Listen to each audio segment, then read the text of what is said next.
Hi guys, Anton here from Adventure Africa, and I've got Mick from Ironma4x4 South Africa. And Mick, lucky to have you here at the Thanks very much. Hi guys. Outdoor Show. Excellent, nice to be here. We're going to talk a little bit about suspensions. Okay. But first I want to ask you, why do you need a suspension in your bakkie when you go overlanding? It's a very good question, and I'll keep it as simple as I possibly can. The standard suspension on these vehicles, these four-wheel drive vehicles, was designed to work okay in most applications, if not all applications. So empty double cab vehicle with one passenger, the driver, no load on it. It needs to drive decently down the road and handle properly and be safe. And the same vehicle with 5 people in and all their luggage, possibly loaded up to GVM, has to do the same. And it's kind of hard doing that, especially when you're working with steel suspension. So as overlanders, we use our vehicles in a specific application. We kit them out, we fit accessories to them, so we increase the weight on the vehicle.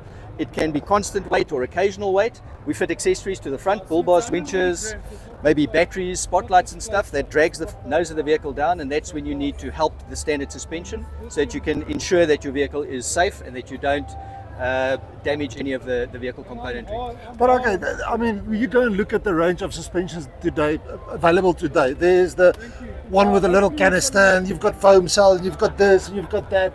Why is there so many options for the 4x4X?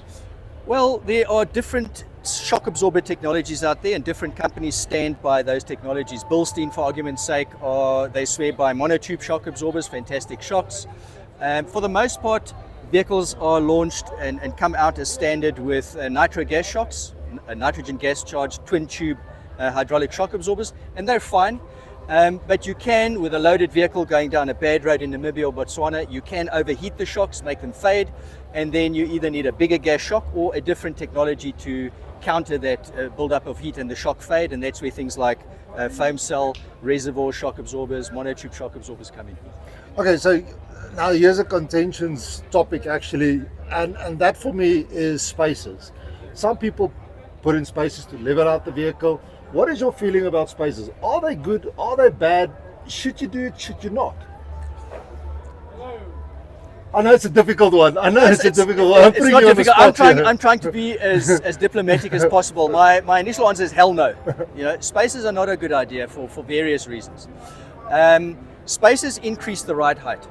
Okay, they lift the vehicle up, but they don't increase the spring rate to help carry loads, accessories fitted to the front of the vehicle. So they do nothing to help carry the load, they just increase the ride height. So if you put spacers on a four-wheel drive and you kit it out, you may drop down back to standard ride height, but when you go through a dip in a road at speed, it's going to the standard suspension is going to compress down further, and you'll still bottom it out. And the correct way to do a lift then is to have an uprated spring, a firmer spring that'll lift the vehicle up, and coupled to that you would have an uprated shock absorber to control the spring, because the function of the shock absorber is not to absorb shock, it's to control the spring. Particularly dangerous, in my opinion, are strut top spacers. So on Hiluxes, in fact, most four-wheel drives on sale in this country now, the wagons, the bakkies, come out with a coil spring over a shock absorber strut assembly. Fitting a spacer on top of that creates a couple of issues. You effectively lengthen the length of the strut, which allows you to drop the wheel down further when you articulate. That could cause a problem with overextension on the upper ball joint. If it pulls out, game over. Or you could hurt your inner CV, overextending the angle of the CV.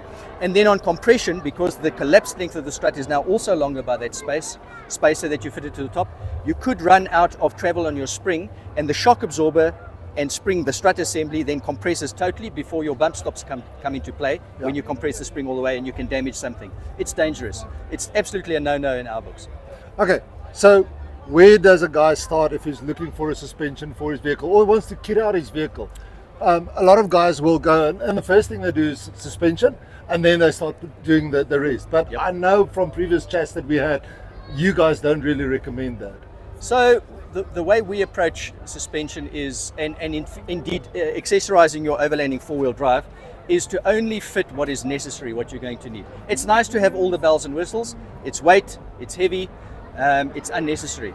And it just, the more weight you put on the vehicle, the more strain the engine, the gearbox, and the entire drivetrain goes through. So you want to keep your weight to a minimum as much as you can. You want what is necessary, what is comfortable, but nothing that is unnecessary. We always start with, when we chat to customers, is where do you want to go and what do you want to do and how often are you going to do it? And when the vehicle is not on tour somewhere, are you going to take all that gear off and then it's your daily driver to work and back? So you need to determine and establish exactly what the use of the vehicle is before you can look at what accessories are going to be fitted. And once the accessories are fitted, then you can look at the suspension and say, well, I've lost so much ride height in fitting the suspension. I want to compensate for that, and I want another 2-inch lift, or I just want to compensate for it. And that'll determine what the spring rates that you got to put in. And then depending on budget and application, you know, if you're going away once a month and you're doing Namibia, Botswana, bad roads all the time, we would always suggest fitting a bigger, better shock absorber, like a foam cell or something like that. But if it's a once or a twice a year, nitro gas shock absorbers, uprated from standard, are still great all-round shock absorbers. Well, guys, if you're looking for answers about suspensions, go and chat to the guys from Ironma4x4. Hop onto their website. And Mick, I want to thank you for joining us today, and we'll chat again. You're most welcome. Thanks very much. Thank you. Guys. And if you like, please subscribe, hit the bell icon, and yeah, we'll chat later. Cheers.